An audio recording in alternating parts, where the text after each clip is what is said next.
Yo, assalamualaikum warahmatullahi wabarakatuh.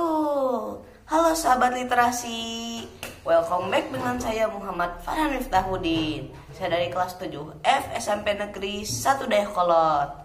Di kesempatan kali ini, kita akan membacakan sebuah sajak Sunda yang saya karang sendiri.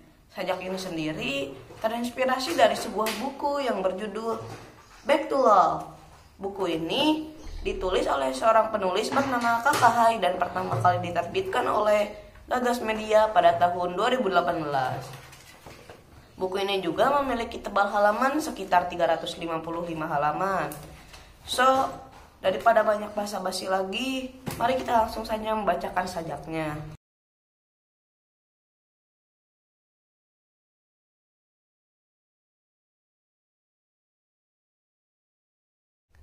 Hujan, hujan nu moal jauh, miang nu moal balik, nu ngajeun anjeun ngarasa leungit, leungitna kahaneutan.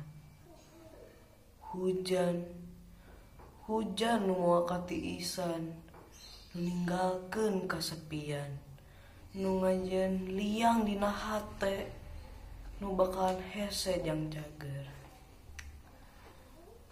Itulah tadi sajak berjudul Hujan yang saya bacakan.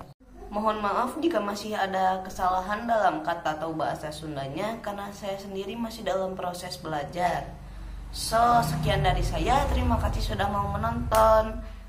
Wassalamualaikum warahmatullahi wabarakatuh.